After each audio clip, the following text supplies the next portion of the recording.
Welcome to the Hypnos Sleep Channel. Tonight, Hypnos, the ancient Greek god of sleep, will guide us gently through the fastest things in the universe.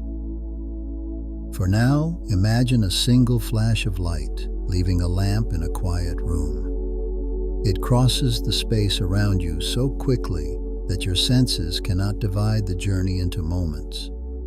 In 1 second, that light could circle Earth more than 7 times if it could be guided around the planet. In a vacuum, its speed is exactly 299,792,458 meters per second. That number is not only a measurement of brightness racing across darkness. It is one of the deep constants of nature.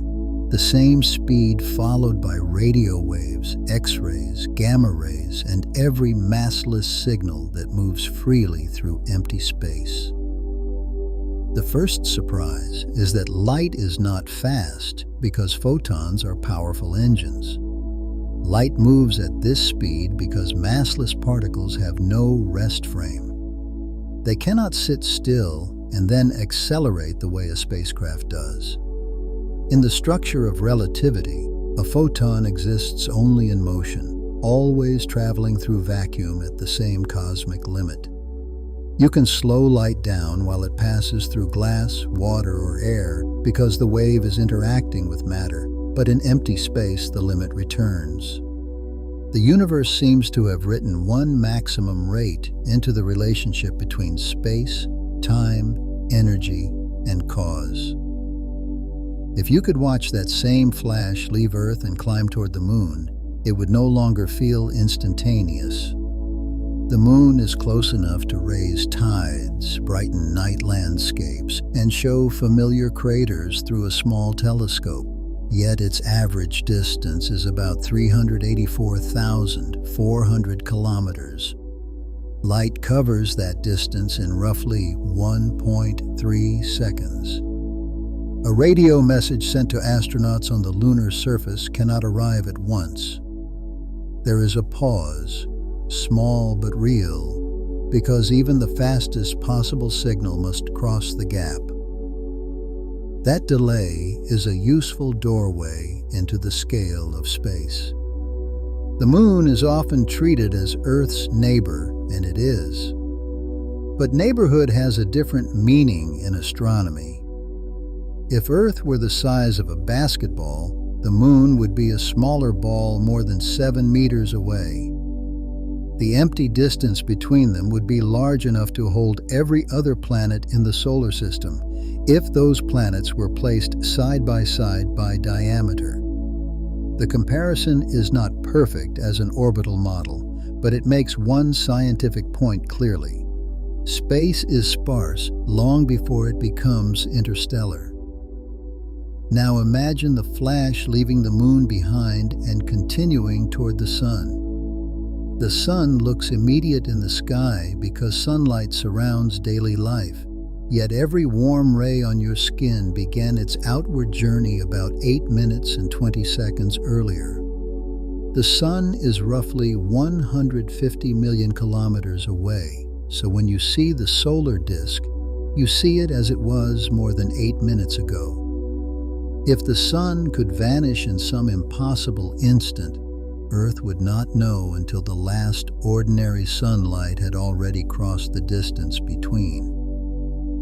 That fact corrects a quiet misconception. We never see the universe exactly as it is right now. We see light after travel. Nearby objects are only slightly delayed.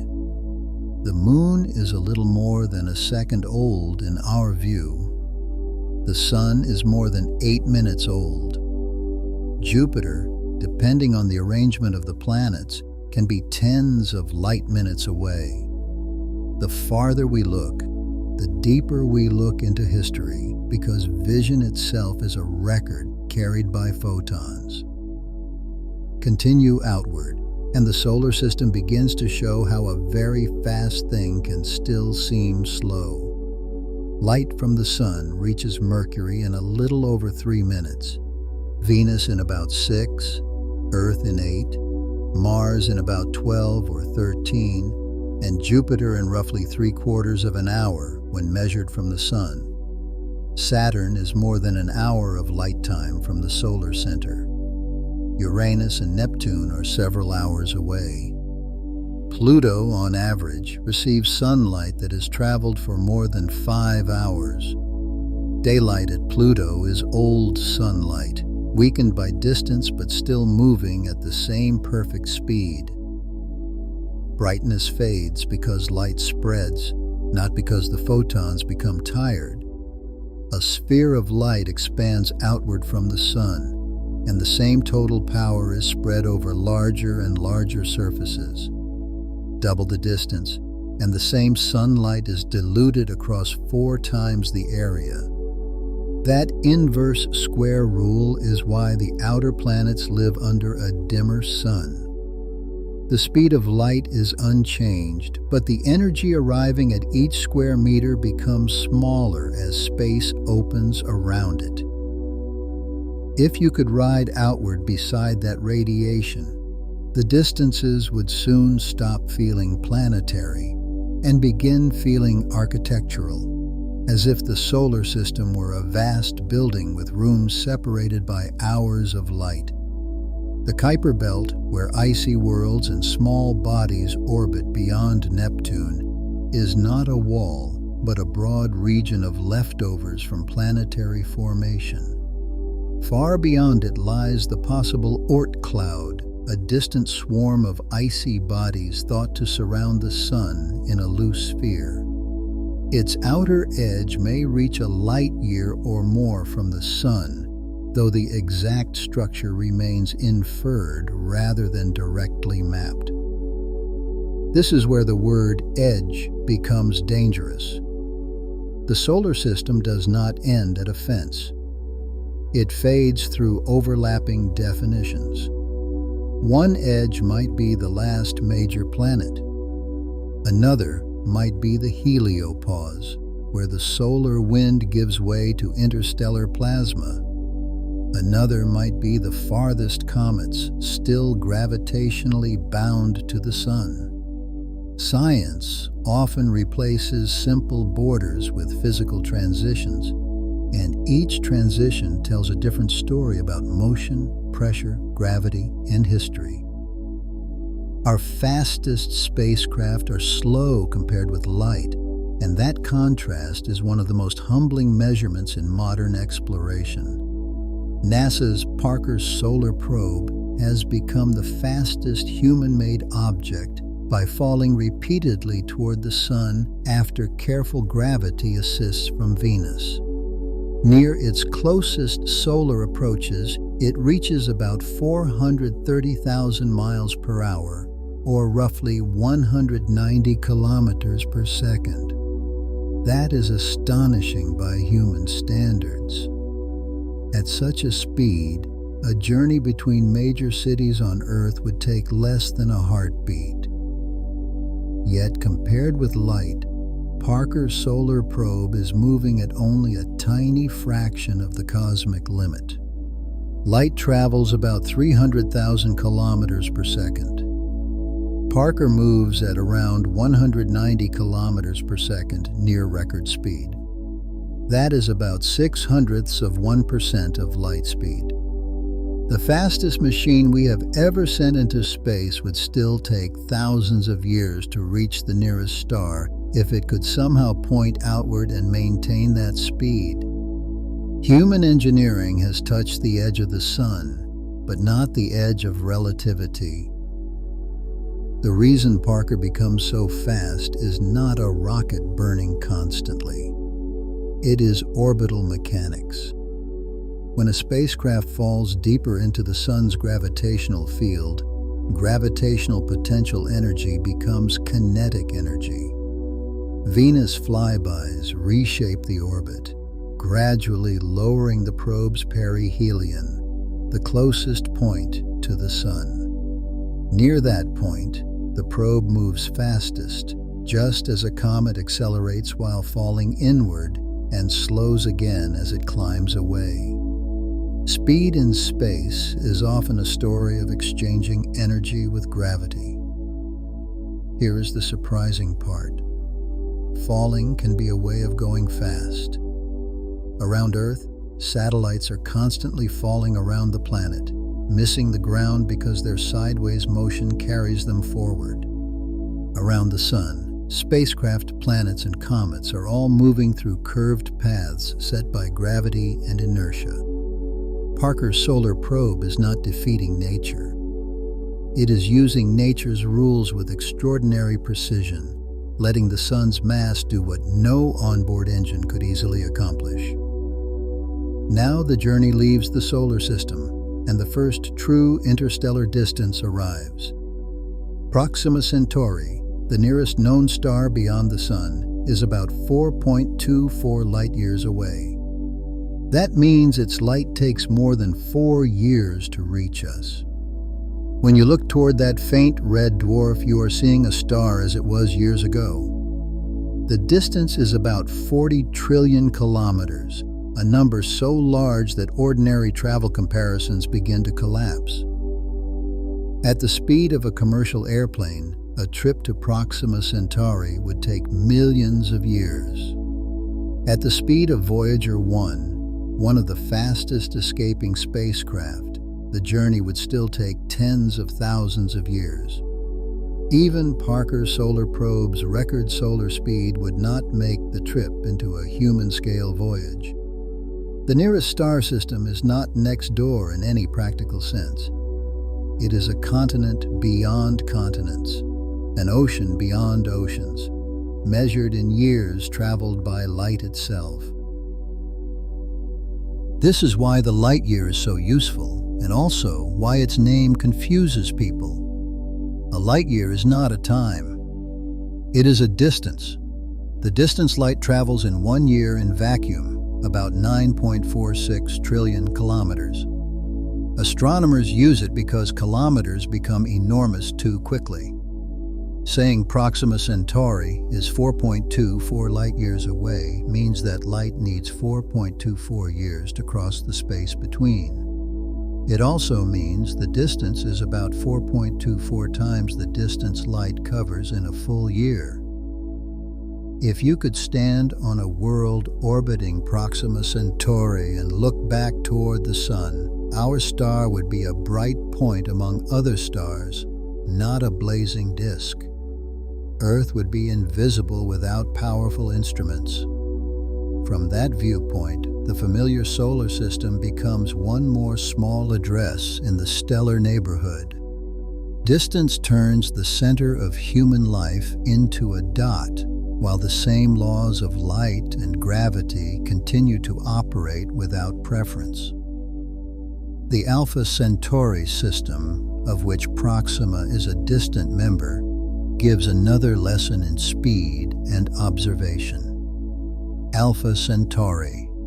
A and B are sun-like stars orbiting each other, while Proxima lies much farther out. Their light has been traveling toward Earth for more than 4 years, so every observation is delayed. If a flare erupts on Proxima today, astronomers on Earth see it only after the signal arrives. The universe is not a live broadcast. It is a layered archive. Move farther, and familiar bright stars become historical messages. Sirius, the brightest star in Earth's night sky, is about 8.6 light-years away. Its light began the trip before many recent human events had happened. Betelgeuse, the red supergiant in Orion, is hundreds of light-years away, with distance estimates that have been refined over time. When Betelgeuse changes brightness, we are watching an enormous stellar atmosphere from the past. Polaris, the North Star, is also hundreds of light-years distant, so its steady guidance in the sky is ancient light arriving with quiet patience. These stars are not fast in the same way light is fast, but some stars do move at remarkable speeds. Near the supermassive black hole at the center of the Milky Way, stars follow tight, rapid orbits around Sagittarius A star. The star S2, also called S02, has been observed making a close approach at thousands of kilometers per second. Other candidate stars near the galactic center may move even faster. Their motion is powerful evidence for a compact object containing about 4 million solar masses. The mechanism is gravity again. A star passing close to a massive central object accelerates in orbit, just as a planet moves faster when it is nearer the Sun. But the scale is far more extreme. The central black hole does not need to shine for its presence to be measured. The stars around it trace the invisible mass with their paths, like sparks revealing a hidden whirlpool. Their speed becomes a map of space-time curvature. Before we move closer to black holes, consider another fast messenger, the neutrino. Neutrinos are tiny particles with extremely small mass, produced in nuclear reactions, supernovae, particle interactions, and the early universe. Because they interact only weakly with matter, trillions pass through your body every second with almost no effect. They travel very close to light speed, though not exactly at light speed if they have mass. Their faintness makes them difficult to detect, but also makes them precious messengers from places light cannot easily escape. In 1987, detectors on Earth observed neutrinos from a supernova in the Large Magellanic Cloud before the visible brightening was fully seen. That event showed how particles can escape from the collapsing core of a dying star, carrying information from a region that light must struggle to leave. The neutrinos had traveled about 168,000 years before reaching Earth. A small handful of detections became a message from the heart of a stellar explosion. Cosmic rays push even closer to the limit. Despite the name, they are not rays in the ordinary sense, but high-energy particles, often protons or atomic nuclei, arriving from space. Some ultra-high-energy cosmic rays move so close to light speed that the difference is almost unimaginably small. They have mass, so they cannot equal light speed, but their kinetic energies can be enormous, far beyond what human-made accelerators can give a single particle. Where do they come from? The answer is still an active research field, but likely sources include supernova remnants, regions around active galactic nuclei, and other extreme environments with strong magnetic fields and violent shocks. Charged particles can be accelerated by magnetic structures, gaining energy over repeated interactions. When they strike Earth's atmosphere, they create showers of secondary particles that spread toward the ground, allowing observatories to infer the energy and direction of the original visitor. If a cosmic ray particle could speak, its journey would be strange. Because of time dilation, a particle moving extremely close to light speed experiences far less time along its own path than a stationary observer would measure. This is not a trick of perception. It is a real feature of space-time.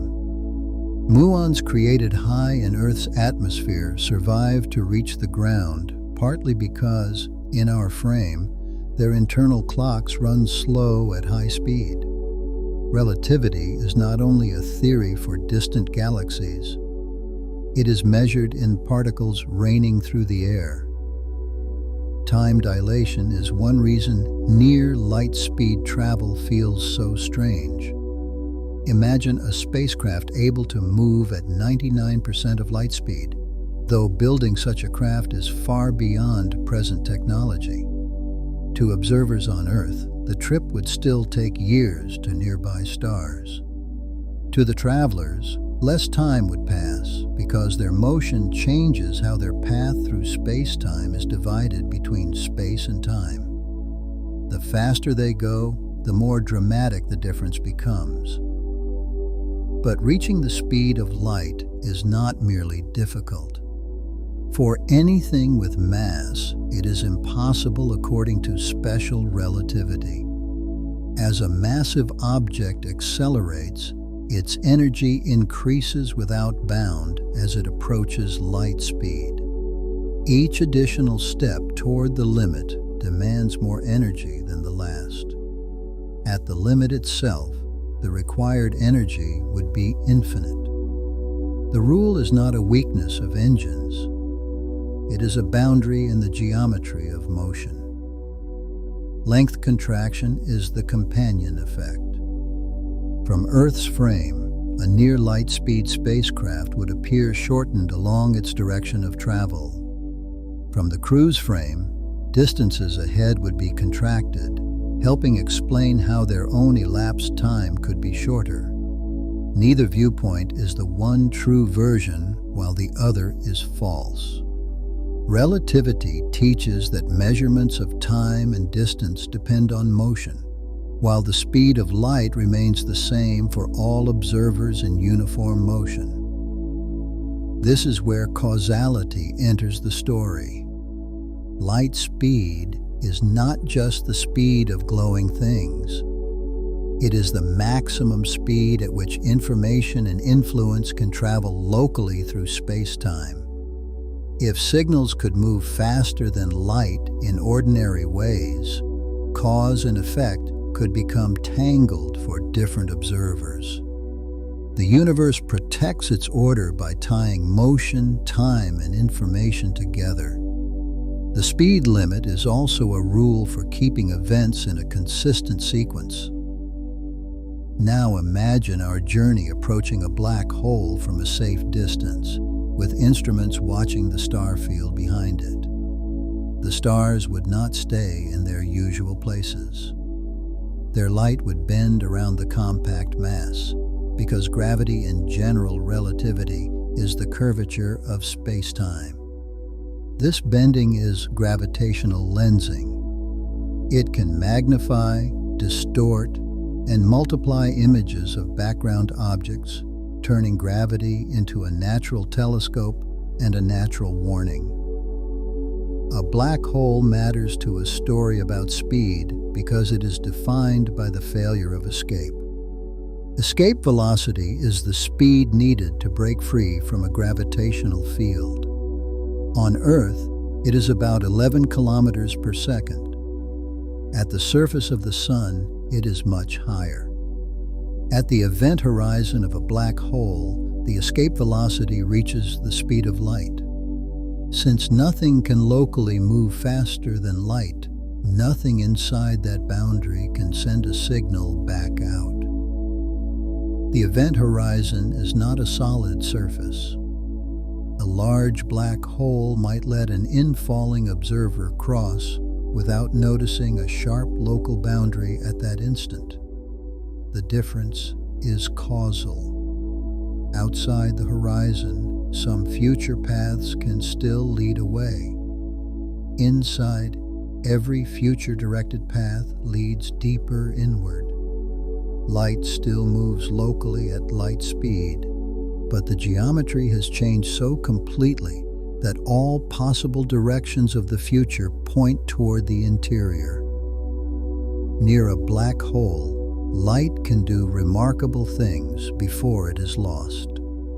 There is a region called the photon sphere outside the event horizon for a non-rotating black hole where light can orbit in unstable paths. A tiny disturbance sends those photons either outward or inward. The bright rings and dark shadows in black hole imaging are shaped by this extreme bending, along with hot plasma, magnetic fields, and relativistic motion near the horizon. This corrects a common picture. A black hole is not a monster reaching outward across the galaxy to suck everything in. If the Sun were replaced by a black hole of the same mass, Earth would continue orbiting in nearly the same way, though it would lose sunlight. Gravity far away depends mainly on mass, not on whether that mass is shining, collapsed, or hidden behind a horizon. The danger is not magic suction. The danger is getting too close to a region where space-time narrows your futures. Some of the fastest matter flows in the universe appear near black holes, neutron stars, and explosive stellar deaths. Relativistic jets can carry plasma outward at speeds close to light speed. These jets are not escaping from inside a black hole's event horizon. They are launched from the turbulent environment outside it, where rotating plasma and magnetic fields channel energy into narrow beams. In active galaxies, such jets can extend for thousands or even millions of light years. Gamma-ray bursts take the story into a more violent register. These are brief flashes of high-energy radiation from distant cosmic catastrophes. Long gamma-ray bursts are associated with the collapse of massive stars, while short bursts are linked to mergers involving neutron stars and possibly black holes. In both cases, energy can be focused into narrow jets moving at relativistic speeds. If one of those beams points toward Earth from a faraway galaxy, detectors see a sudden flash from across cosmic history. The energy involved is difficult to imagine. A gamma-ray burst can release, in seconds, as much energy as the Sun will radiate over billions of years, though much of that apparent intensity comes from beaming. The scientific point is not simply that the explosions are bright. It is that extreme gravity, magnetic fields, rotation, and dense matter can convert stored energy into radiation and motion with extraordinary efficiency. Neutron stars add another kind of speed. These collapsed stellar remnants can contain more mass than the Sun in a sphere about the size of a city. Some rotate many times per second. Pulsars reveal that rotation through beams of radiation sweeping across Earth like lighthouse beams, though the beams are produced by magnetic and particle processes rather than lamps. Millisecond pulsars spin hundreds of times per second, their surfaces moving at significant fractions of light speed, while the object remains bound by intense gravity. The reason they spin so fast is conservation of angular momentum. When a massive star's core collapses, material that once occupied a large volume shrinks dramatically.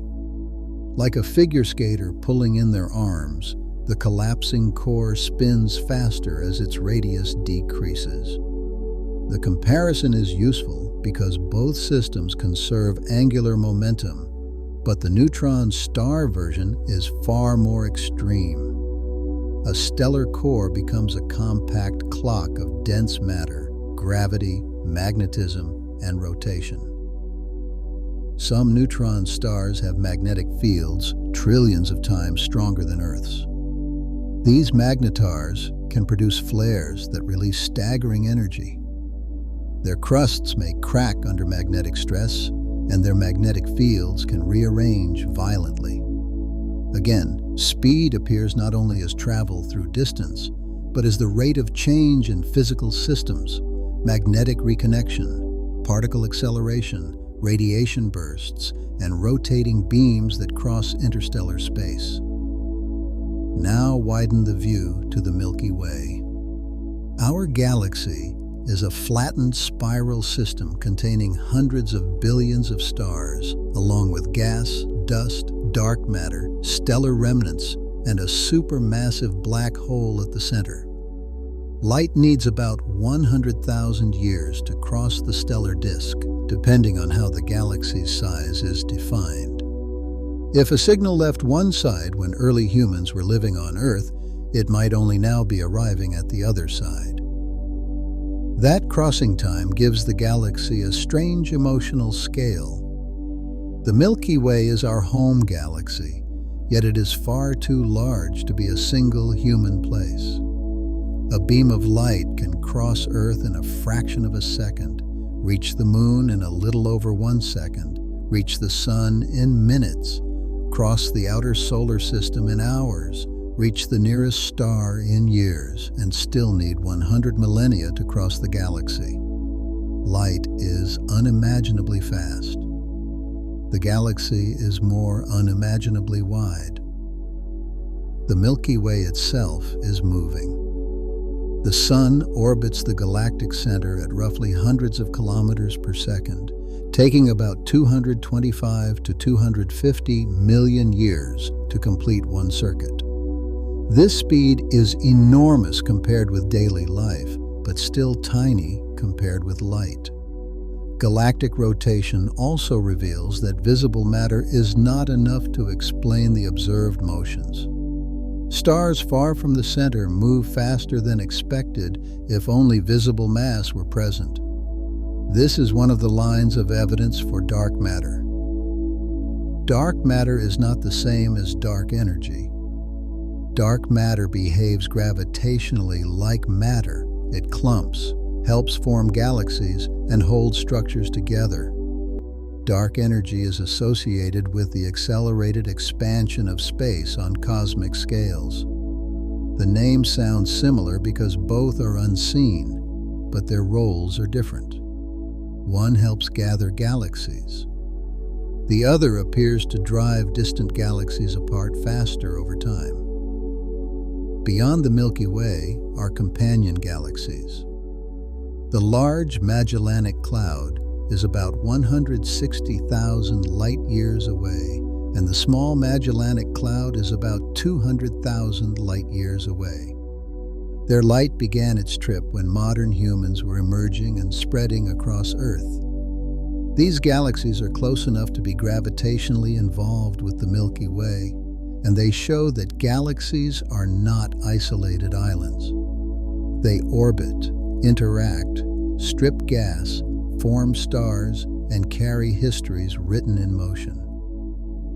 Andromeda is farther still, about 2.5 million light-years away.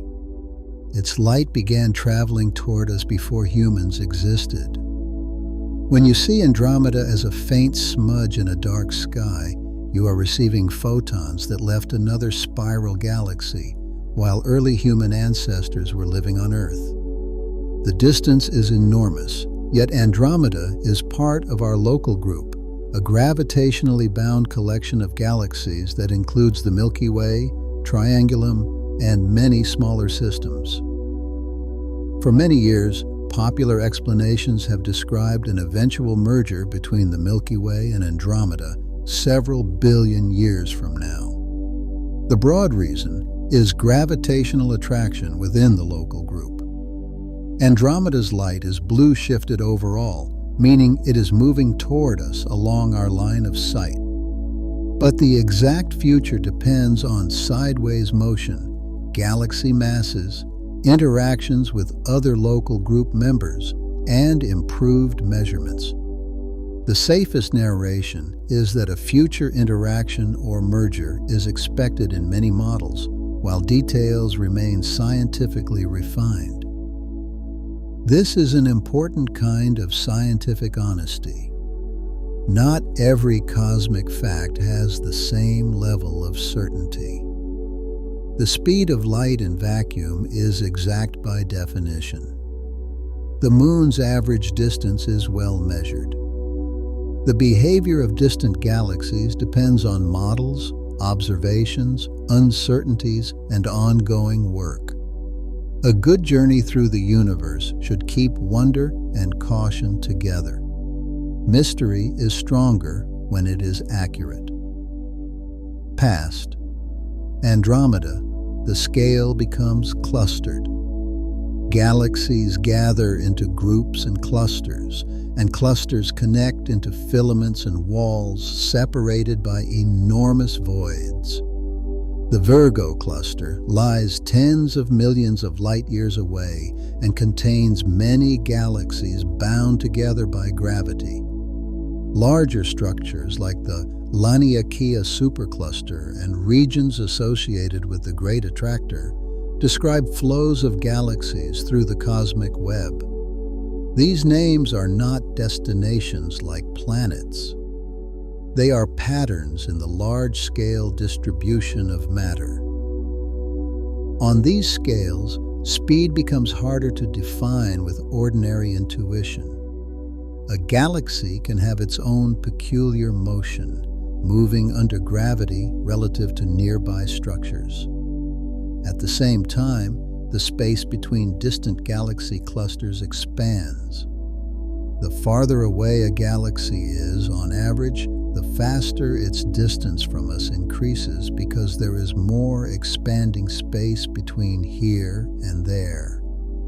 This relationship is described by Hubble's law. Hubble's law does not mean Earth is at the center of an explosion. Observers in other distant galaxies would also see remote galaxies receding from them. The expansion is a property of space itself on large scales.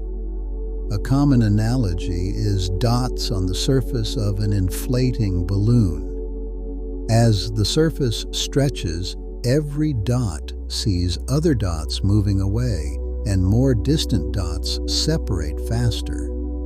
The analogy has limits because the universe is not literally the two-dimensional surface of a balloon embedded in a larger room, but it helps show why no special center is required. Now we arrive at the most counterintuitive part of the journey. If light is the speed limit, how can distant galaxies recede from us faster than light? The answer is that relativity limits motion through local space.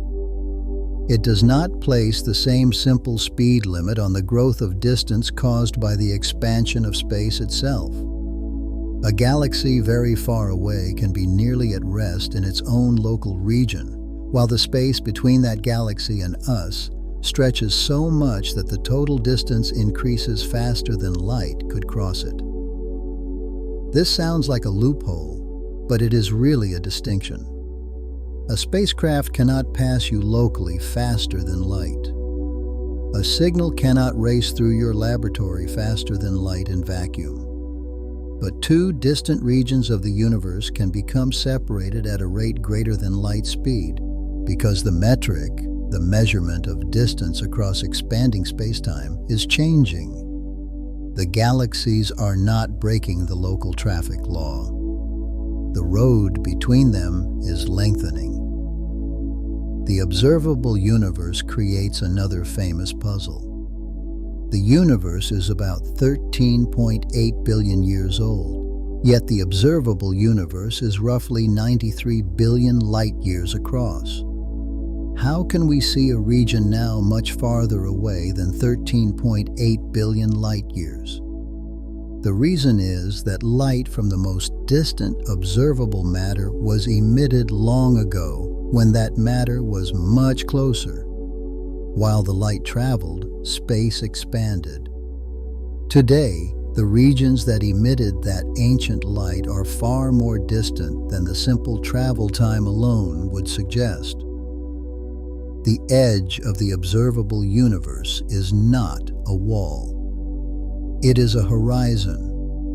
More precisely, it is a limit set by the age of the cosmos, the speed of light, and the expansion history of space. We cannot see beyond it because light from beyond has not had time to reach us or may never reach us depending on expansion. If you traveled to a distant galaxy, your own observable universe would be centered on you with a different horizon. The edge is not the edge of everything. It is the edge of our information. The oldest light we can observe directly is the cosmic microwave background. It comes from a time about 380,000 years after the Big Bang, when the universe cooled enough for electrons and nuclei to combine into neutral atoms. Before that, photons scattered constantly from free electrons in a hot plasma, making the cosmos opaque. After recombination, light could travel freely. Expansion has stretched that light from visible and infrared wavelengths into microwaves, leaving a faint glow at about 2.7 Kelvin across the sky.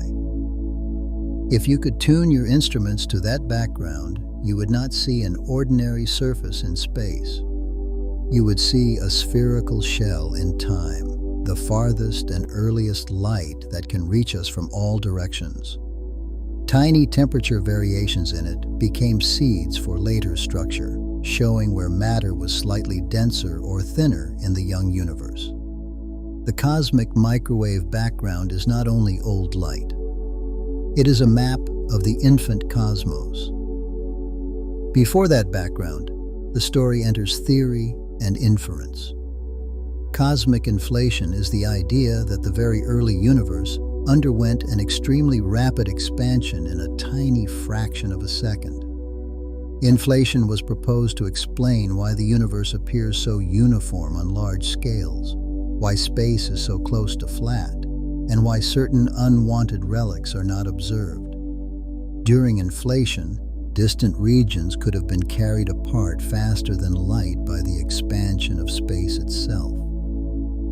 Again, no object needed to race through space faster than light. The expansion of space changed distances. The distinction is the same one that helps explain distant galaxies today, but inflation would have been far more extreme and much earlier. Inflation is widely studied and supported indirectly by several lines of cosmological evidence, but the exact physical mechanism behind it remains an active research question. The narration should let that uncertainty remain visible. Dark energy enters much later in cosmic history. In the late 1990s, observations of distant supernovae showed that the expansion of the universe is accelerating. Gravity from matter should have slowed expansion over time, so acceleration was a shock.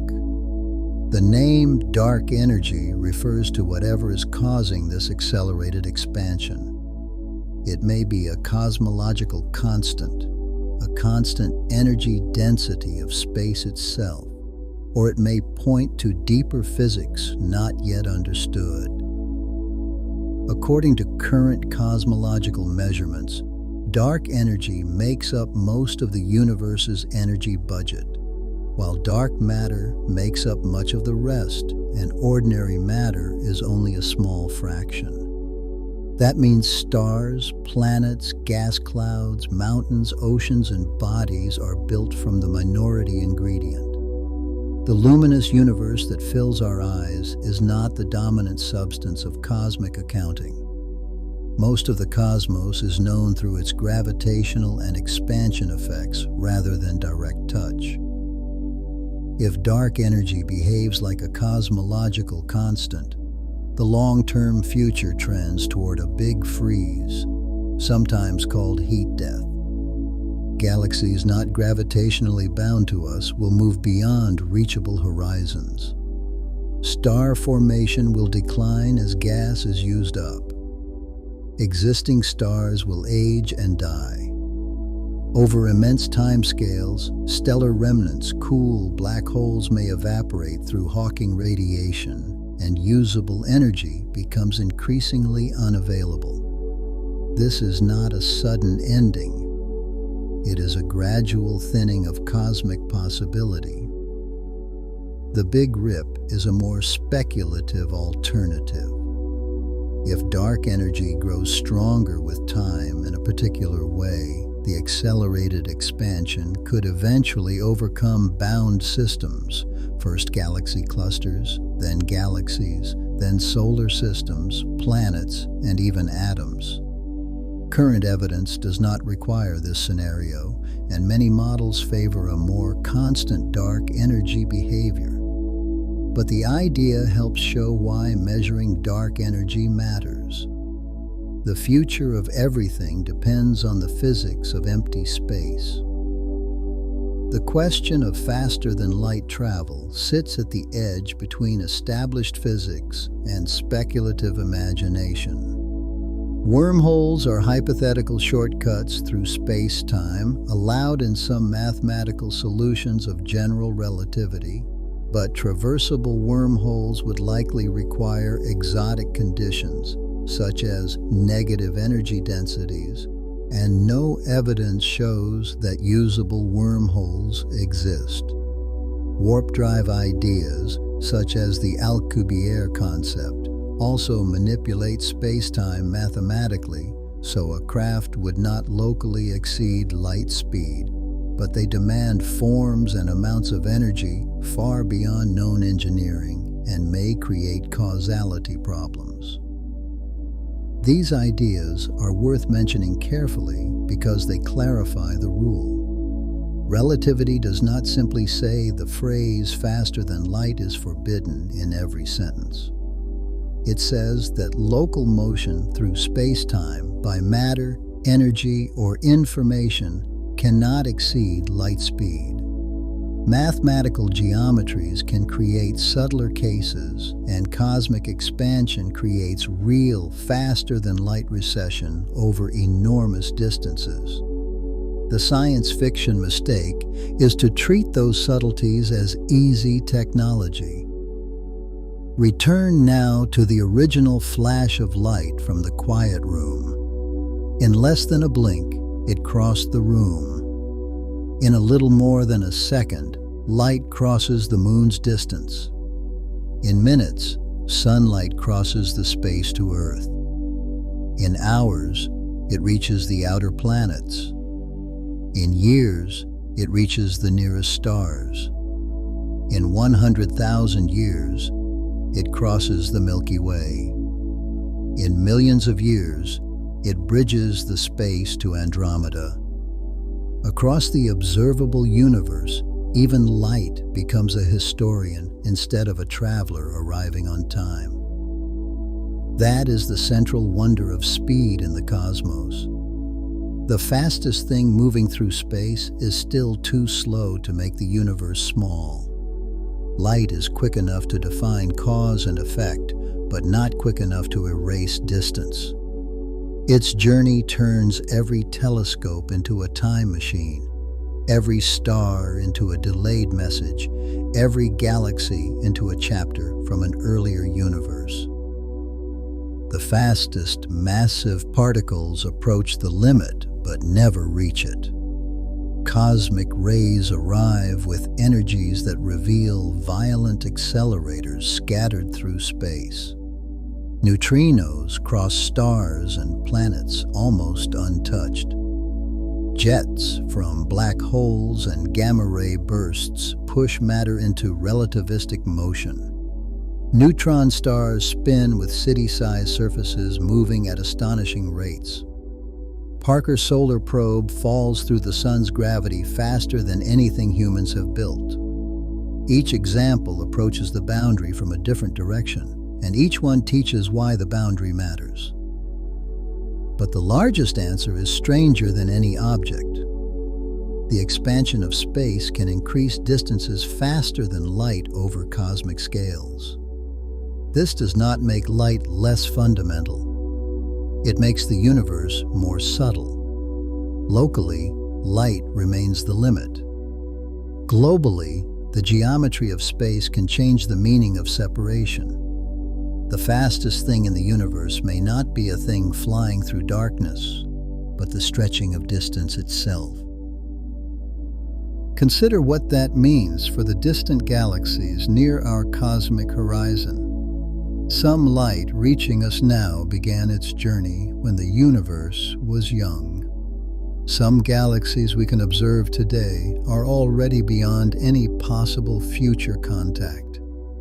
We see them not as neighbors we could one day visit, but as messages from regions that expansion is carrying beyond reach. The night sky is not only a map of where things are, it is a record of what can still communicate with us. This gives the word horizon its quiet power. A horizon is not always a barrier you can touch. At sea, it is the curve beyond which the surface hides ships. Around a black hole, it is a causal boundary beyond which light cannot escape. In cosmology, it is the limit of what light has had time to show us, and under accelerated expansion, the limit of what light may ever show us. Different horizons, different physics, one shared idea. Information has boundaries. If you imagine the universe from far outside, as if such a viewpoint existed, it might be tempting to see expansion as an explosion into emptiness. But modern cosmology does not require an outside space into which everything expands. Expansion means distances within the universe grow. The raisins in a rising loaf move apart because the dough between them stretches. The galaxies separate because space-time itself evolves. The analogy is imperfect, but the lesson is useful. The space is not a stage untouched by the play.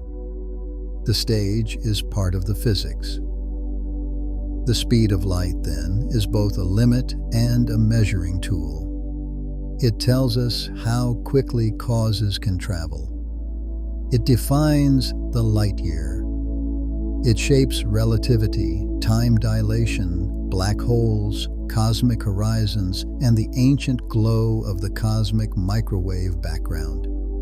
The same constant appears when a radio signal crosses the solar system, when a particle shower reveals a cosmic ray, and when a telescope gathers photons from a galaxy whose present we may never know.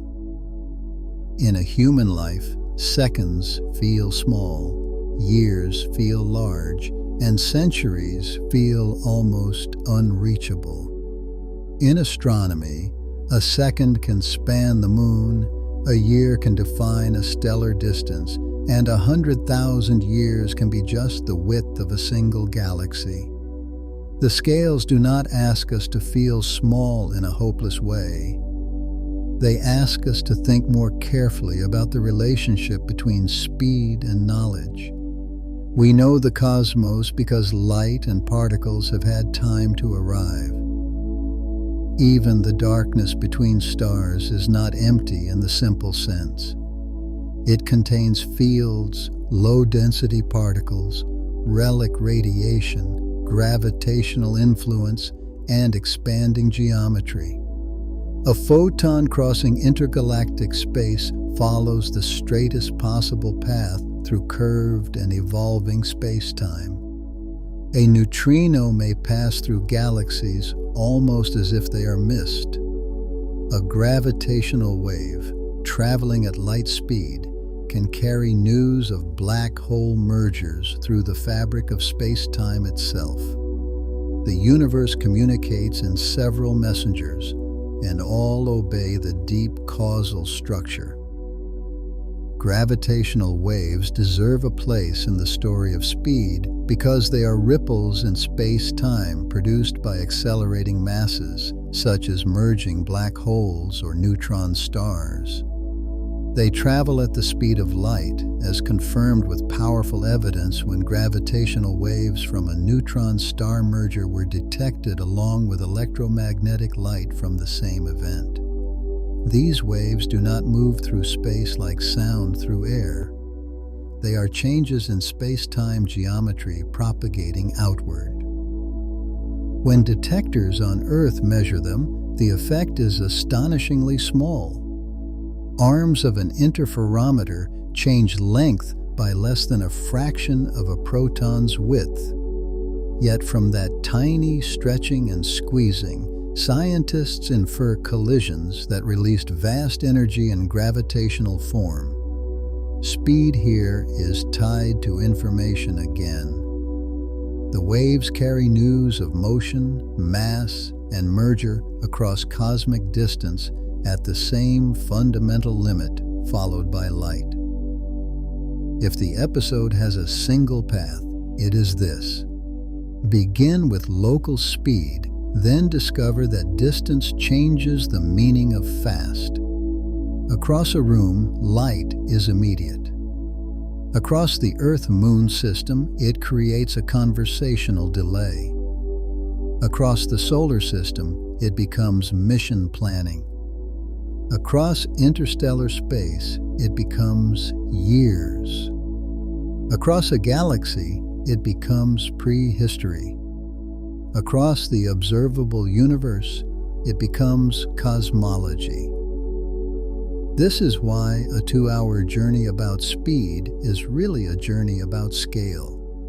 Speed only has meaning when paired with distance, and distance only becomes visible when something crosses it. A beam of light, a spacecraft, a neutrino, a cosmic ray, a gravitational wave, a galaxy's recession, each one reveals a different layer of the same cosmic architecture. The universe is not only filled with objects, it is filled with relationships between motion, time, and information. To make that relationship concrete, imagine our flash of light being measured at a chain of destinations, like a set of quiet bells placed farther and farther into space. The first bell is Earth's upper atmosphere. Light reaches the top of the atmosphere from the ground in a tiny fraction of a second, but the atmosphere still changes what light does. Blue light scatters more strongly than red light because shorter wavelengths interact more efficiently with air molecules. That scattering gives Earth a blue daytime sky and a reddened sun near sunset. Even before light leaves our planet, its speed and wavelength are already teaching the physics of air. The next bell is low Earth orbit, where the International Space Station circles only a few hundred kilometers above the surface. Light from the ground reaches that altitude in about 1,000th of a second, yet astronauts there experience time very slightly differently from people below. Their speed around Earth makes their clocks tick a little slower by special relativity, while their higher altitude makes their clocks tick a little faster by general relativity because they are farther from Earth's gravitational field. The effects are tiny, but real. Even near home, speed and gravity are already negotiating with time. Geostationary orbit adds another layer. Satellites there orbit about 35,786 kilometers above Earth's equator, matching Earth's rotation so they appear fixed over one longitude. A radio signal traveling up to such a satellite and back must cover tens of thousands of kilometers, producing a noticeable delay in communications. It is still light-speed travel, but the path is long enough for human conversation to feel the geometry. The speed limit becomes practical engineering, shaping television broadcasts, weather monitoring, navigation systems, and the timing of global networks. The Moon remains the first destination where the delay feels almost personal. During Apollo missions, conversations between Earth and astronauts included the light time lag between two worlds. The pause was not a technical flaw. It was the physical distance made audible. If you imagine clapping your hands on Earth and somehow seeing a mirror on the Moon reflect the flash, the return signal would take more than 2.5 seconds. The Moon is close enough to dominate our tides and calendars, yet far enough for light to give the relationship a rhythm. Venus, when it is on the near side of the Sun, can be one of Earth's closest planetary neighbors. radar signals sent from Earth have bounced off Venus and returned, allowing astronomers to measure its distance and rotation with great precision. The planet's thick carbon dioxide atmosphere and sulfuric acid clouds hide the surface from ordinary visible light, but radar can penetrate the cloud deck. Here, speed becomes a ruler. By timing how long a radio pulse takes to return, scientists can measure another world across interplanetary space. Mars changes the meaning of communication delay. Depending on the positions of Earth and Mars in their orbits, one-way light time can range from a few minutes to more than 20 minutes. That is why rovers cannot be driven in real time like remote control cars. Engineers send commands, the rover acts, and data returns later. Mars exploration is therefore a partnership between light speed and autonomy. The planet may be familiar in photographs, with dusty plains and ancient river deltas, but every instruction crossing the Gulf is a delayed message. The asteroid belt is not the crowded obstacle field of popular imagination. It is a vast region where rocky bodies orbit the Sun between Mars and Jupiter, separated by enormous distances. Light crosses from the Sun to this region in tens of minutes. Asteroids preserve material from the early solar system, and spacecraft missions to objects such as Ceres, Vesta, Bennu, and Ryugu use radio signals traveling at light speed to reconstruct gravity fields, surface composition, and histories of water and impact. The fast signal reveals slow time, billions of years stored in rock. Jupiter is a giant laboratory for speed. Sunlight takes about 43 minutes to reach it on average, and radio signals from spacecraft near Jupiter can take similar tens of minutes to reach Earth, depending on geometry. The planet's magnetic field traps charged particles and accelerates them in intense radiation belts. Its moon Io moves through that magnetic environment, while volcanic eruptions feed charged material into space. Around Jupiter, speed is not only orbital motion. It is plasma, magnetism, radiation, and moons stirring an enormous electromagnetic machine. Europa, one of Jupiter's icy moons, gives the journey a quieter mystery. Light from the Sun reaches Europa after traveling outward across the planetary system, then reflects from an ice crust that may cover a global ocean. If a future spacecraft searches for signs of habitability there, its data will return to Earth after a long delay.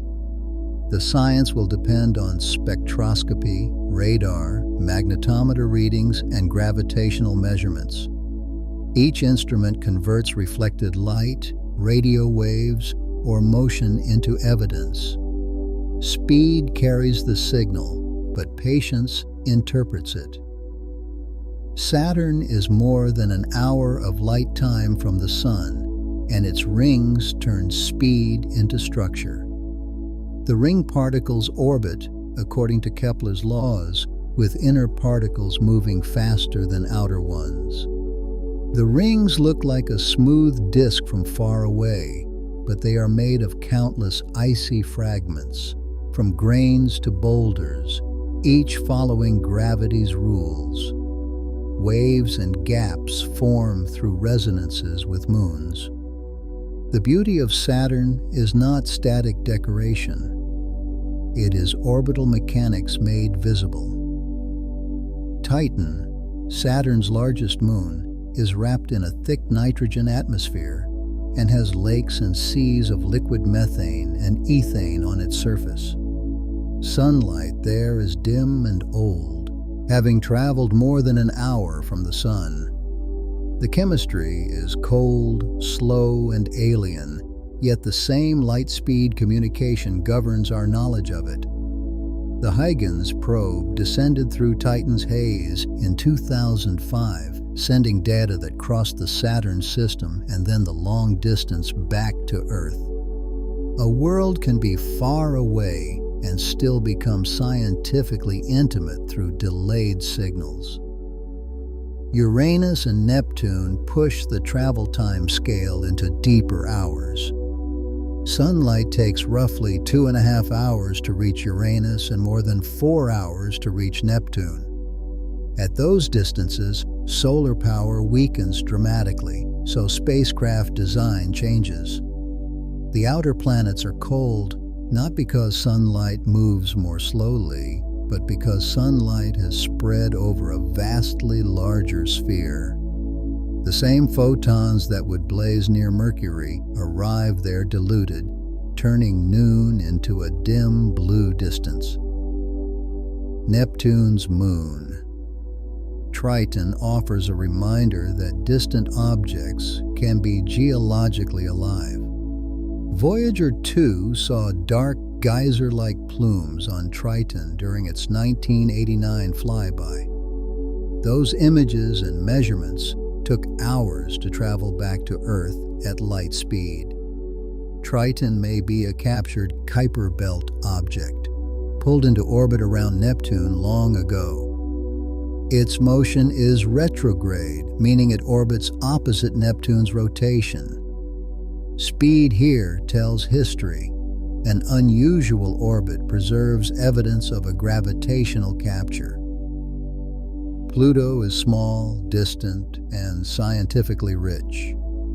Sunlight takes more than 5 hours to reach it on average, and when New Horizons flew past in 2015, the data returned slowly across billions of kilometers. Pluto surprised scientists with nitrogen ice plains, mountains of water ice, and signs of geological youth. Its story corrects a simple misconception. Small and far does not mean dull. Even at the edge of ordinary planetary familiarity, surfaces evolve, atmospheres change seasonally, and light-speed communication turns exploration into a long unfolding. Arrokoth, the Kuiper Belt object visited by New Horizons after Pluto, gives a deeper look into formation. It is a contact binary, shaped like two lobes joined gently together, likely preserving conditions from the early solar system. Light from the Sun reaches that region after many hours, and radio data from the spacecraft took more than 6 hours one way to reach Earth. Arrokoth is not fast, but it is important in a speed story because it shows how slowly some structures form. The fastest signal reveals the gentlest collision. The heliopause is the region where the solar wind's influence gives way to interstellar space. Voyager 1 and Voyager 2 crossed this boundary after decades of travel. Light from the Sun reaches that distance in many hours, but the spacecraft needed human lifetimes to arrive. The contrast is profound. A photon makes the trip in less than a day. A machine launched by humans takes decades. The heliopause marks not a bright edge, but a pressure balance between the Sun's outflow and the surrounding interstellar medium. The Oort cloud, if described as the distant reservoir of long-period comets, expands the solar system into light months and perhaps light years. Its objects are too faint and distant for direct detailed mapping, so its existence is inferred from the orbits of comets that fall inward from all directions. A passing star or galactic tide can disturb some of those icy bodies, sending them toward the Sun after immense intervals. The Oort cloud is a slow-motion boundary where the Sun's gravity still matters, but interstellar influences begin to whisper. Proxima Centauri b, a planet orbiting the nearest star to the Sun, is often discussed because it lies in the star's habitable zone, where temperatures could allow liquid water under the right conditions. But habitability is not guaranteed. Proxima is a red dwarf with powerful flares that can affect planetary atmospheres. Light from that system takes more than 4 years to reach us, so any observation is already old. The nearest exoplanetary neighbor is still a remote experiment in atmosphere, magnetism, radiation, and uncertainty. Sirius gives a different lesson because it is not one star, but a binary system. Sirius A is bright and nearby by stellar standards, while Sirius B is a white dwarf, the compact remnant of a star that once evolved beyond its main life. Light from Sirius takes about 8.6 years to reach Earth. The system shows that stellar speed can mean evolutionary speed as well as motion. More massive stars burn their fuel faster, live shorter lives, and leave denser remnants. Brightness can be a sign of power, but also of a quicker path toward change. The Orion Nebula lies about 1,300 light-years away and is one of the nearest large star-forming regions. When its light reaches Earth, it carries evidence of gas clouds, young stars, ultraviolet radiation, and protoplanetary disks. The nebula is not merely a pretty cloud. It is a workshop where gravity pulls gas together, radiation sculpts cavities, and young stars alter their surroundings. Light needs more than a millennium to bring that scene to us. We observe star birth by receiving old news from a nearby nursery. The Crab Nebula is the remnant of a supernova observed on Earth in the year 1054. At its center is a pulsar, a spinning neutron star sending beams of radiation across space. The nebula expands outward from the explosion, and its radiation spans radio waves to gamma rays. Here, the finite speed of light connects human history and astrophysics. People saw a new bright object in the sky nearly 1,000 years ago, and modern instruments now study the debris and compact remnant left behind. The pillars of creation within the Eagle Nebula are columns of gas and dust shaped by radiation from young, massive stars. Their light takes thousands of years to reach us. Images from space telescopes reveal visible and infrared views, each wavelength showing different physics. Visible light traces glowing gas and dust silhouettes. Infrared light can peer deeper through dust, exposing hidden stars. The speed of light gives us the age of the view, while wavelength gives us layers of structure. Sagittarius. A star, the black hole at the center of the Milky Way, sits about 27,000 light-years away. Its light and radio emission cross the galaxy before reaching our instruments. The stars orbiting near it allow precise tests of gravity, especially during close approaches. Because the region is hidden behind dust and visible light, astronomers use infrared and radio observations to see through the galactic plane. The center of our galaxy is therefore both nearby in cosmic terms and deeply obscured, known through patient measurement of motion and radiation. The Large Magellanic Cloud and Small Magellanic Cloud are close enough to study individual stars, gas clouds, and supernova remnants in detail. The supernova of 1987 occurred in the Large Magellanic Cloud, making it one of the most important nearby stellar explosions of the modern era. Its light and neutrinos reached Earth after traveling about 168,000 years. The event taught scientists about core collapse, neutrino emission, radioactive decay, and the formation of debris rings. A nearby galaxy became a laboratory because its signals finally arrived. The Triangulum Galaxy, also known as Messier 33, is another major member of the local group, located roughly 3 million light-years away. It is smaller than Andromeda and the Milky Way, but rich in star-forming regions. Its light began traveling when early ancestors of humans were part of Earth's biosphere. A galaxy like Triangulum helps show that the local group is not a pair of spirals alone, but a gravitational family. Speed and distance reveal membership. What is bound locally can still be separated by millions of years of light travel. The Virgo cluster moves the journey from galaxies to clusters. At tens of millions of light-years away, it contains elliptical galaxies, spiral galaxies, hot gas, dark matter, and complex gravitational interactions. Light from Virgo left during epochs when mammals and other life on Earth were following very different evolutionary paths from today. In clusters, galaxies can move at hundreds or thousands of kilometers per second within the shared gravitational field.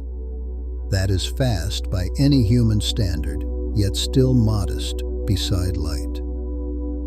Quasars carry the journey into deep cosmic time.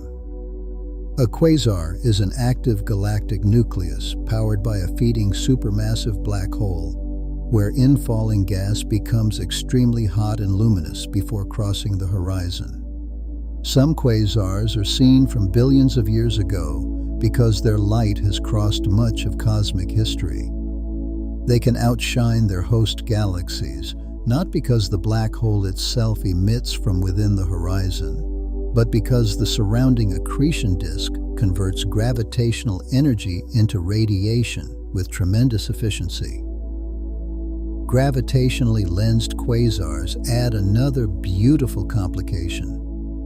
If a massive galaxy lies between us and a distant quasar, its gravity can bend the quasar's light into multiple images.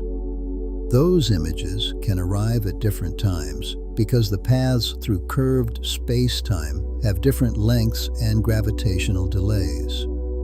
Astronomers can use those delays to study both the lensing mass and cosmic expansion. Light speed, gravity, and geometry become a measuring instrument spread across the universe. Galaxy clusters can also act as telescopes. Their dark matter and galaxies curve space-time enough to magnify distant background objects, sometimes revealing galaxies from the early universe that would otherwise be too faint. The fastest thing in the universe becomes a messenger whose path has been rewritten by mass. When a distant galaxy appears stretched into an arc, the image is not a flaw. It is gravity making the invisible distribution of matter visible. The cosmic web is the largest pattern in the distribution of matter. Filaments of galaxies and gas surrounding vast voids. It formed from tiny density differences in the early universe, amplified by gravity over billions of years. Dark matter provided much of the scaffolding, while ordinary matter fell into the same gravitational wells, forming gas clouds, stars, and galaxies. On these scales, no single object is racing across the whole structure. Instead, expansion, gravity, and initial conditions shape the architecture. Cosmic voids are especially useful for understanding expansion.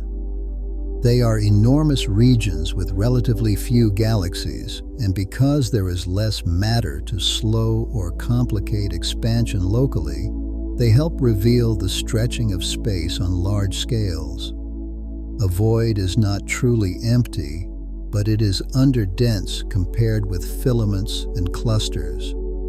If a beam of light crosses such a region, it travels through a thinner cosmic environment, while the distance itself continues to evolve with expansion.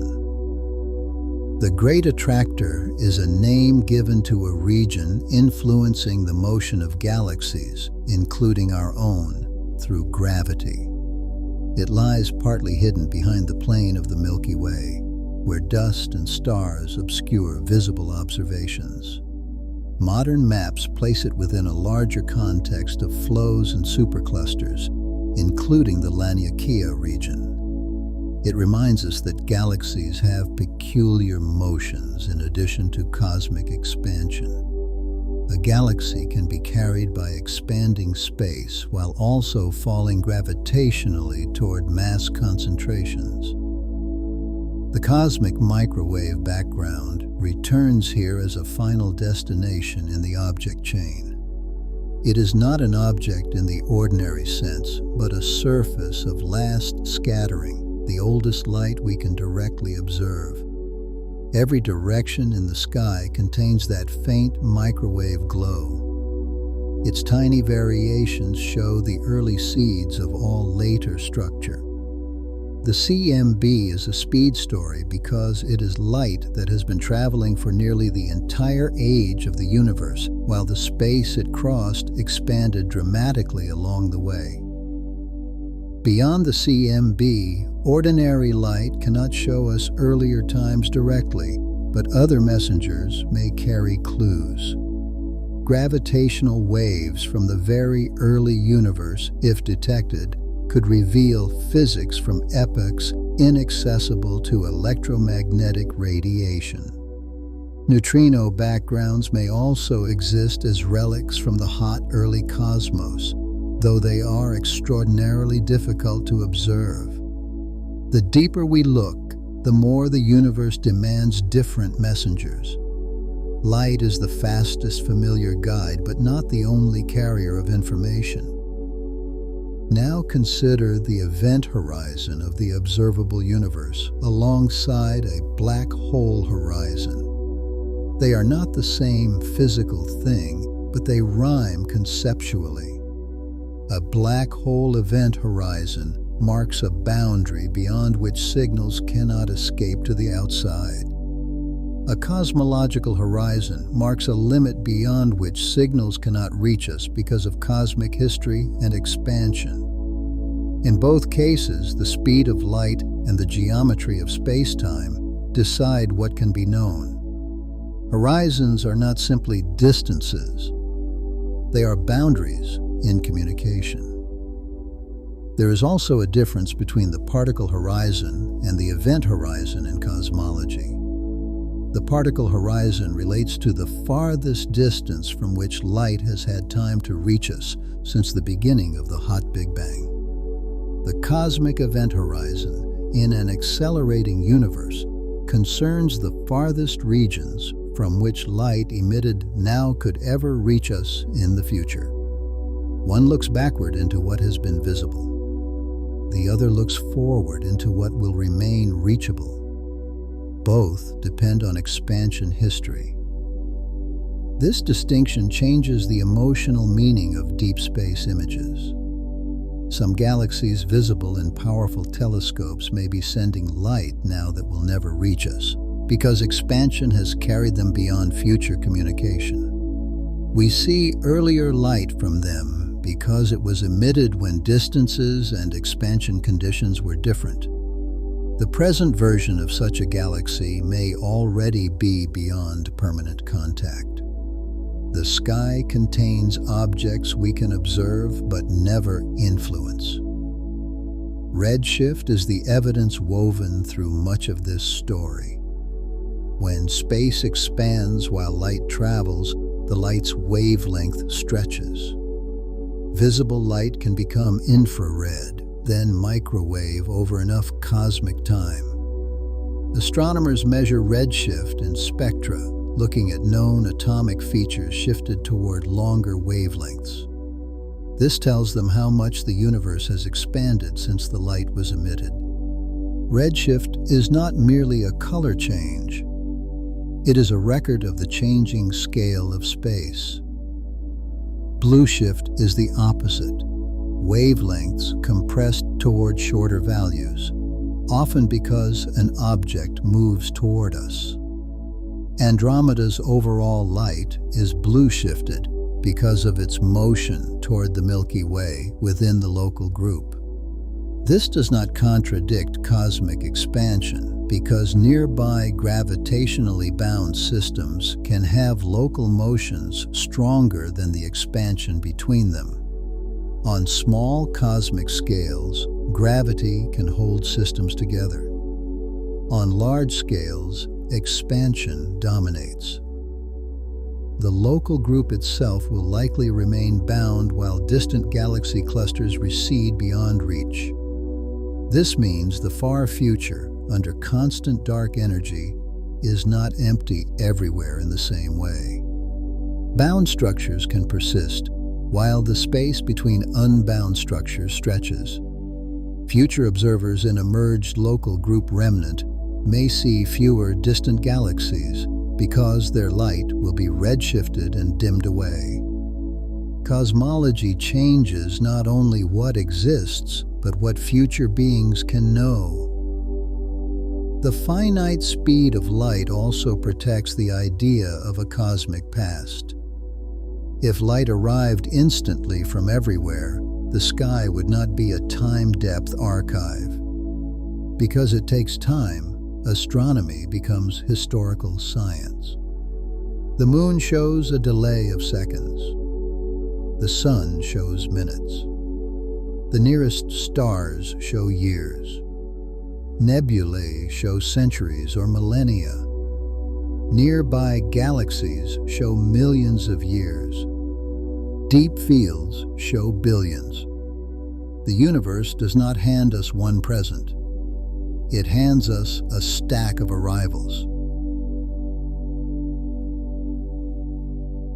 In that stack, every wavelength adds a chapter. Radio waves reveal cold gas, pulsars, and cosmic background radiation. Infrared light pierces dust and shows warm objects and red-shifted early galaxies. Visible light shows stars and glowing gas. Ultraviolet light traces hot young stars. X-rays reveal million-degree gas, accretion disks, and compact objects. Gamma rays point to the most energetic processes. They all travel at light speed in vacuum, but each wavelength interacts differently with matter, so each reveals a different kind of truth. This is why telescopes are time machines and translators at once. A telescope does not simply make a distant object bigger. It gathers more photons, separates wavelengths, measures timing, and sometimes combines signals across Earth or space to sharpen resolution. The Event Horizon Telescope uses radio observatories around the planet as a virtual Earth-sized instrument. Space telescopes avoid atmospheric distortion and absorption. Detectors convert arriving messengers into numbers that can be tested against physical models. When scientists say a result is known, they often mean that several independent messengers agree.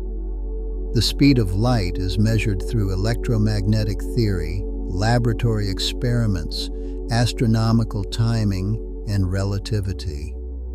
The expansion of the universe is supported by galaxy redshifts, supernova distances, the cosmic microwave background, and large-scale structure. Dark energy is inferred because the best combined evidence points to accelerated expansion. The facts are not isolated claims. They are a network. This network matters because a topic like the fastest thing in the universe can easily become a list of rankings. Ranking is useful, but it is not enough. Parker Solar Probe is fastest in human engineering. Cosmic rays are among the fastest massive particles. Light and gravitational waves define the local speed limit. Expansion produces faster-than-light recession over great distances. Black holes define regions where even light cannot escape. Each category has its own rules, and the science lives in the boundaries between categories. One boundary worth pausing over is Cherenkov radiation.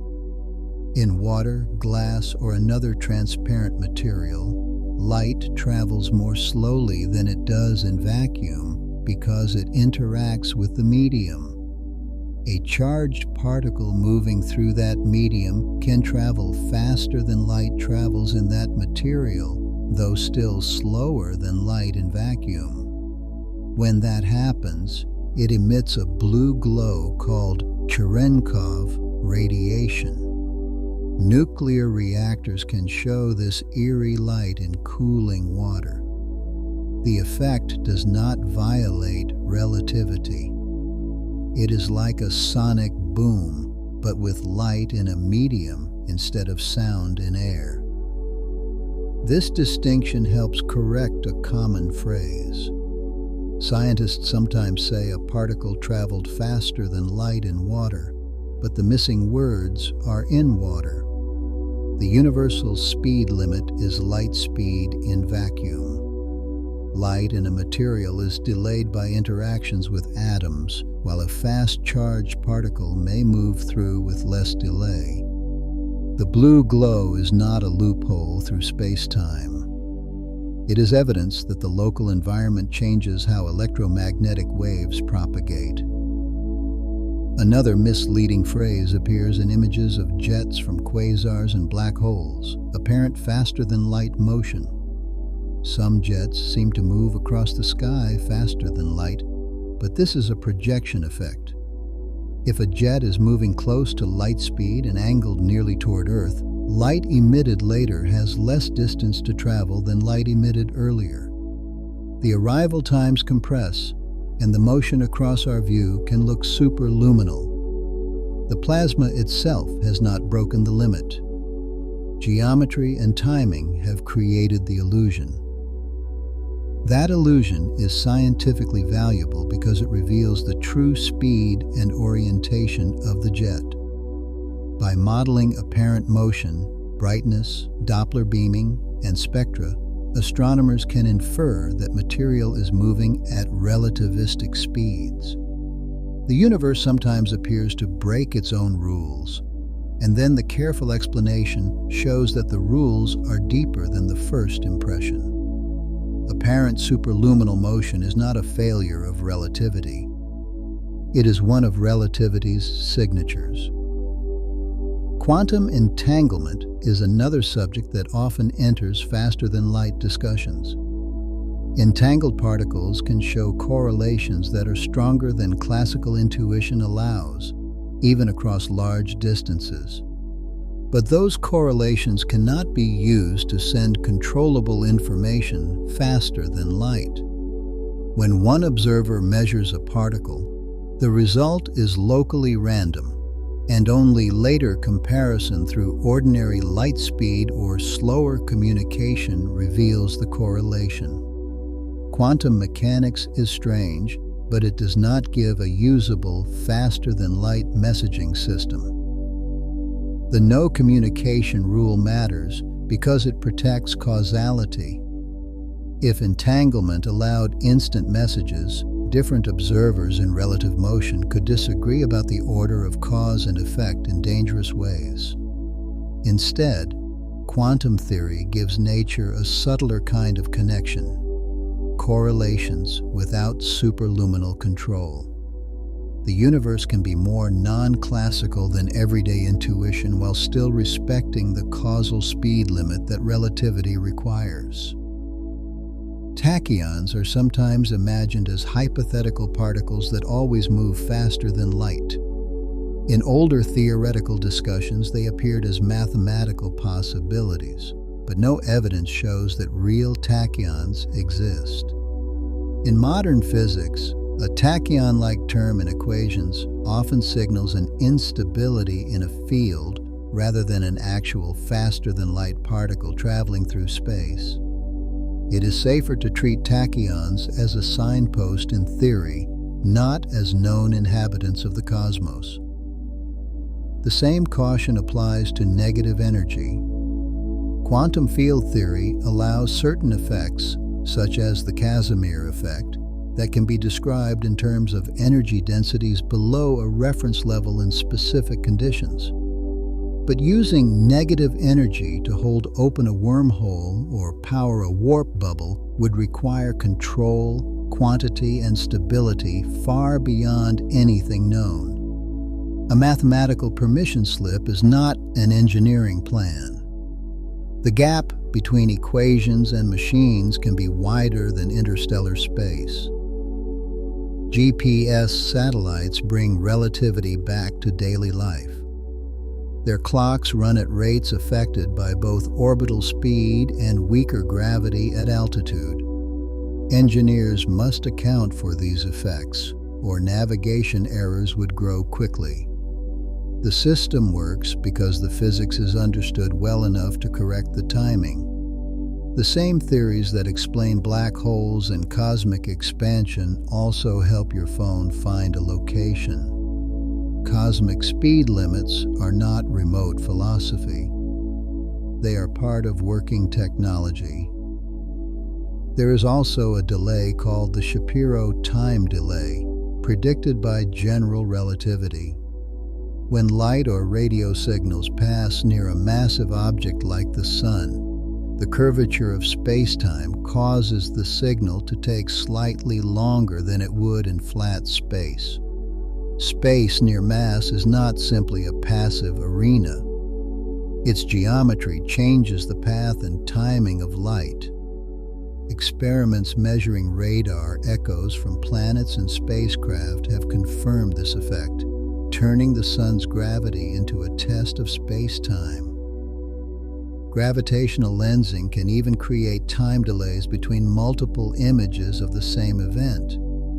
If a supernova or quasar is lensed by a foreground galaxy, light following different curved paths may arrive days, months, or years apart. Astronomers can use those delays to estimate distances and study cosmic expansion. A single explosion can appear more than once in the sky, not because it repeats, but because space-time has offered multiple routes to Earth. Redshift has another cousin called gravitational redshift. Light climbing out of a gravitational field loses energy, stretching to longer wavelengths. This has been measured on Earth and in astrophysical systems. Near compact objects, the effect can become strong. Around black holes, light from hot gas may be shifted by gravity as well as motion. When astronomers read a spectrum, they are often separating several overlapping messages: expansion, velocity, gravity, temperature, and chemical composition. Spectroscopy is one of the quiet heroes of this story. A telescope image shows where light lands, but a spectrum shows what the light is made of. Atoms and molecules absorb or emit at characteristic wavelengths.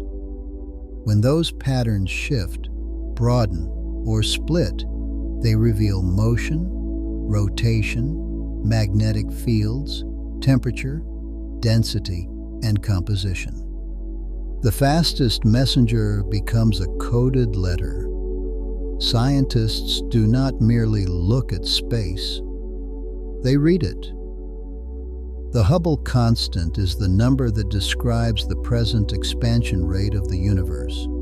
But measuring it has become one of modern cosmology's most interesting tensions. Measurements from the early universe, using the cosmic microwave background under the standard cosmological model, give a different value than many measurements using the local distance ladder, such as Cepheid variables and type Ia supernovae. The disagreement may come from hidden systematics, or it may point to new physics. The expansion of space is measured. but the exact accounting is still being refined. Type Ia supernovae are essential because they can serve as standardizable candles. Their light curves allow astronomers to estimate their intrinsic brightness, and comparing intrinsic brightness with observed brightness gives distance. In the late 1990s, distant type Ia supernovae appeared dimmer than expected in a way that implied accelerated expansion. That discovery turned dark energy from speculation into a central problem. The fastest cosmic expansion story began with careful measurements of stellar explosions. Cepheid variable stars form another rung of the distance ladder. Their brightness varies with a period related to their true luminosity. By measuring the period, astronomers can infer how bright the star really is, then compare that to how bright it appears. Cepheids help calibrate distances to nearby galaxies, which then calibrate supernova distances farther away. The universe's expansion rate depends on a ladder made of pulsating stars, exploding stars, and light-crossing distance. Standard rulers provide a different method. Baryon acoustic oscillations are patterns in the distribution of galaxies, originating from sound waves in the hot plasma of the early universe before recombination. Those waves left a preferred scale in matter clustering. By measuring that scale at different cosmic times, astronomers track the expansion history. The phrase sounds technical, but the idea is elegant. The early universe rang like a plasma, and the echo remains in the positions of galaxies. Ionization is another important chapter after the cosmic microwave background. After the first atoms formed, the universe entered a period sometimes called the cosmic dark ages, before the first stars and galaxies lit up. Later, ultraviolet radiation from early stars, galaxies, and perhaps active black holes ionized much of the hydrogen again. This era of reionization changed how light moved through intergalactic space. The universe became more transparent to some wavelengths and more complex in structure. The James Webb Space Telescope studies very distant galaxies, partly because expansion stretches their ultraviolet and visible light into infrared wavelengths. Webb is not seeing faster than light. It is tuned to the stretched light that ancient galaxies now deliver. Its observations of early galaxies test models of star formation, galaxy growth, dust, black holes, and ionization. The farther the light has traveled, the more expansion has changed its wavelength before it reaches us. There is a subtle difference between look-back time and present distance. A galaxy whose light has traveled for 10 billion years is not necessarily 10 billion light years away now. During the light's journey, space expanded, so the galaxy's current proper distance can be much larger. This is why cosmology uses several distance definitions: light travel distance, comoving distance, angular diameter distance, and luminosity distance.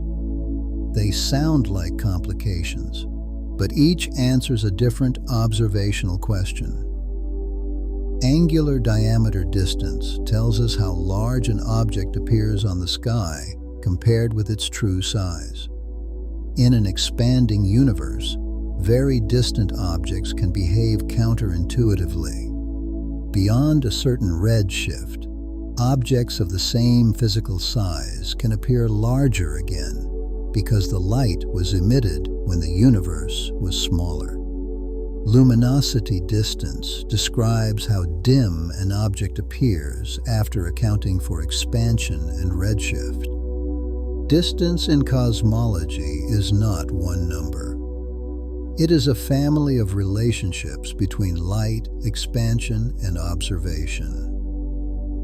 The cosmic event horizon gives the future its own boundary. Because expansion accelerates, there are galaxies whose light emitted today will never reach us, even with infinite waiting. This does not mean those galaxies vanish from their own regions.